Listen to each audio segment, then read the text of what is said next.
వేదికను అలంకరించిన రాష్ట్ర ముఖ్యమంత్రి వర్యులు శ్రీ రేవంత్ రెడ్డి గారికి, అలాగే పార్లమెంట్ సభ్యులు విశ్వేశ్వర్ రెడ్డి గారికి, అలాగే మా గ్లోబల్ స్టార్ రామ్ చరణ్ గారికి, మన విజయ్ దేవరకొండ గారికి, అలాగే డీజీపీ జితేంద్ర గారికి అండ్ డిపార్ట్మెంట్ అండ్ పెద్దలందరికీ, మంత్రివర్యులు గారికి, అందరికీ మీ అందరికీ good evening. CM Revanth Reddy గారితో ఒకరోజు నేను ఫ్లైట్లో వైజాగ్ నుంచి హైదరాబాద్ జర్నీ చేస్తున్నాను.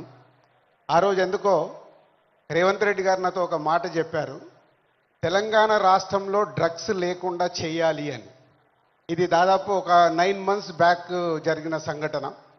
అంటే సీఎం గారికి ఆ రోజు చాలా డీటెయిల్గా, అంటే చిన్నపిల్లల వరకు ఈ డ్రగ్స్ వెళ్ళడం వల్ల మన ఫ్యూచర్ ఎలా ఉండబోతుంది, దాన్ని నిర్మూలించాలంటే అందరం కంకణం కట్టుకోవాలని ఆ రోజు చెప్పడం జరిగింది. ఈరోజు నేను ఈ కార్యక్రమంలో పాల్గొన్నందుకు నా వంతుగా నేను ఓట్ తీసుకుంటున్నాను.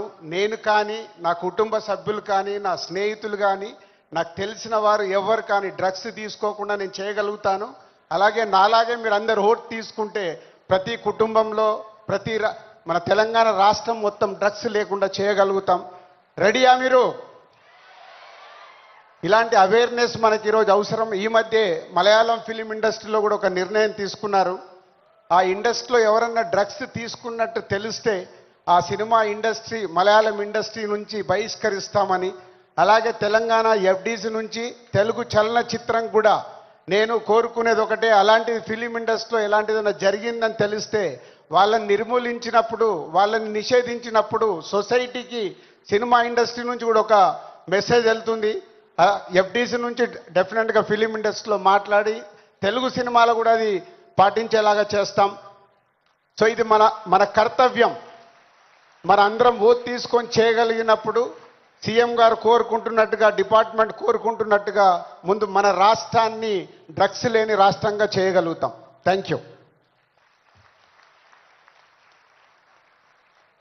Thank you, sir.